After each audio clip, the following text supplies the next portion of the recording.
Okay, so for the so I want you to look at me. Okay. So for the camera, tell me your name and your role within Liverpool. Your role. It's up to you. Okay. So So my name is Kate Robinson. I'm the University Librarian at the University of Bath. Yeah. I'm also the Chair of the Professional Registration and Accreditation Board for CILIP. Great.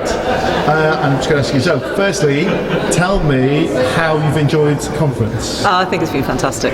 Yeah. It's a conference that just brings so many different people together from right across the profession, from all different perspectives and all different sectors, and it's marvellous to see that. Any big highlights? I think the keynotes have just been phenomenal. I think real food for thought. It's been fascinating just listening to different people's stories and different people's experiences. I think for me, when it gets personal, that's the bit where it gets very real. Excellent. I'm going to ask you one or two questions. So, how does being part of CILIP help you demonstrate skills that employers value? So I think that takes me into the PRAB role, the Professional Registration and Accreditation. I think that using the PKSB, the Professional Skills and Knowledge Base, allows you to really map your own skills against the skills that the profession has set out as important. And it gives you the opportunity to start to develop the things that you're interested in and the things that will take you forward. But the important part of all of that is the reflective practice. And I think the thing that, as an employer, as well as the chair of PRAB, I really value candidates who are going through that reflective process. They're critical friends to any organisation. They demonstrate the fact that they have the skills in the right places, they have the understanding of the organisational contexts within which they work, they have the wider expression of interest within the profession right across the sectors. They understand what they're doing and they know how they're applying the skills that they're continuing developing for the benefit of their services and for their employers themselves. So I think there's huge benefits there. I think though we are a little reticent as a profession about telling people about how very beneficial it is to have a librarian, and we need to do a little bit more flag waving, and we need to tell our employers a lot more about what we've got. One things we do very well is we move things around behind the scenes to make it work.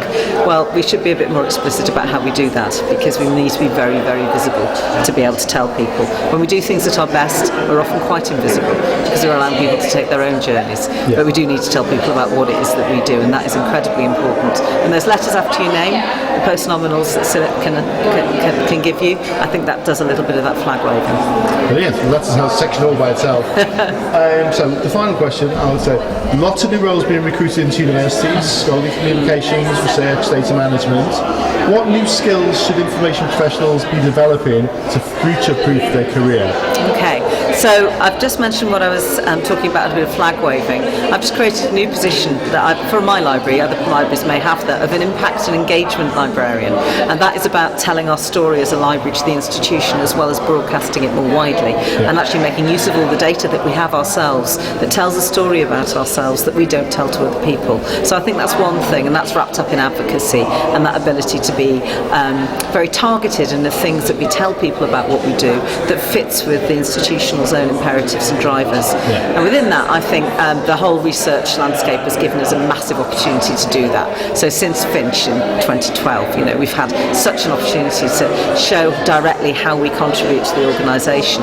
But that's meant a lot of different skills. So I've got people coming into the library now who've stepped in from academia, who want to work in the library now. They want to be scholarly communications librarians. There's people coming in with great interest and insight into data, how to do a research data management plan with a researcher, those kind of things. Those are different skills that need to be built, but there are also skills that people are stepping into librarianship from other places in the organisation or other places, and then their skills that they're then developing are the librarianship skills. So they're coming with other stuff and then they're joining in. At the same time, the librarians, the more traditional roles, are learning from them. And so I think it is a little bit about understanding the different landscape and the different places in which we operate. And Rossiter's just been talking about libraries being more of a breadth to a library's role within an academic institution now than there ever used to be, and I think that is true. And I think we are stepping into places where we never worked before, and I think it's understanding the places that we're stepping into, the drivers of the people that we're then working with. So it takes us back to our understanding our user communities, and to do that we understand a whole different set of skills that they will want that we might be able to provide. So I think that's maybe the sort of stuff that we'll be looking at in the future. Brilliant. And for someone who said that